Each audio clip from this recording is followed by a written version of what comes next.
Hello and welcome to today's Coffee with Craig. Today we're going to talk about an interesting individual. We all know that former Vice President Joe Biden, has always been known for saying very, very stupid things. That's kind of his MO. But recently on the Today Show, during while he was doing kind of a book tourish type thing, he decided to take questions from the audience, and a young lady asked him a question, and he gave a very surprising. I don't want to say surprising. He gave a very stupid answer. You guys probably already heard this, but I'm gonna let y'all hear it again, and then we'll talk about it on the other side. All right, we have in the front row again. We have Republicans, Democrats, people from all walks of life. We have Brianna with a question about gun control. Hello. Hi. So with the tragedy that just happened in Texas, my question is, how do you justify the Democratic view on gun control when the shooter was stopped by a man who was legally licensed to carry a gun? Well, first of all, the kind of gun being carried, he shouldn't be carrying. Assault weapons are. I wrote the last serious gun control law that was written. It was law for 10 years, and it outlawed assault weapons and it outlawed weapons with magazines that had a whole lot of bullets, and so you can kill a whole lot of people a lot more quickly. Number one. Number two, it's just rational to say certain people shouldn't have guns. Now, the fact that some people with guns are legally able to acquire a gun and they turn out to be crazy after the fact, that's life. There's nothing you can do about that. Okay, all right. So there's just so much there. So much there. First of all, with all due respect to the young lady, and I appreciate her willingness to ask the former vice president such a challenging question. But first of all, it really had to do with he had a license to carry a gun. No, he owned a firearm. This was not a situation of either conceal or open carry. This was a situation where this was an individual who was in his home when he heard what was going on, and he grabbed his firearm, which happened to be an AR-15.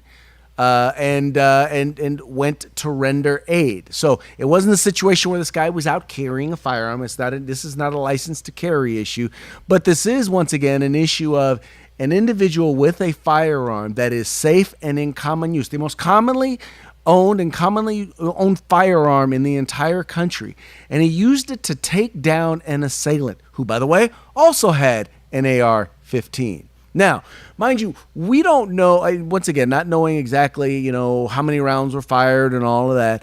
What I do know is that when I've listened to interviews of this particular individual, the hero there in Texas, and how he went about, I was impressed with the calm-headedness with which he engaged this particular situation. And when you consider the distance that he was, how would he have possibly been able to do what he did if he had been limited to a handgun?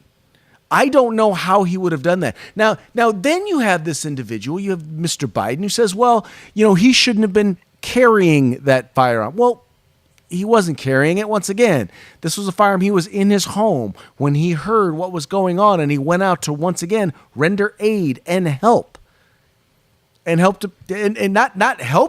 try to help stop this shooting, stop this shoot. He's the reason why we don't know where this particular shooter was headed next. We don't know what his plans were after this, but we do know that whatever his plans were, they were significantly different after this individual shot him with a firearm that, once again, is safe and in common use. He tried to call it an assault weapon. Guess what? There's no such thing as an assault weapon.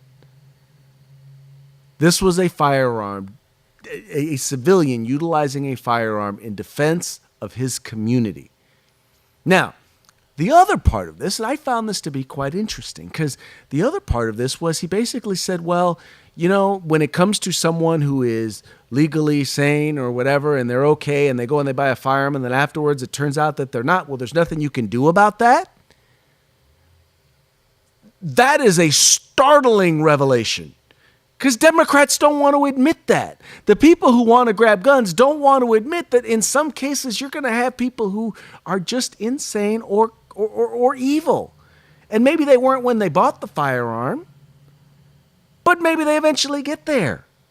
Or maybe they're eventually there. Look, the point is, you will never, ever, ever be able to legislate evil out of someone's heart. And as long as you are not able to legislate evil out of someone's heart, then people always need to be in a position to be able to protect and defend themselves from those evil individuals and the acts that they may perpetrate. So if they need to be prepared and the evil person could have an AR-15, doesn't it make sense that an individual should be able to have arms in order to be able to defend themselves? Say, in this case, an AR-15? One has to wonder.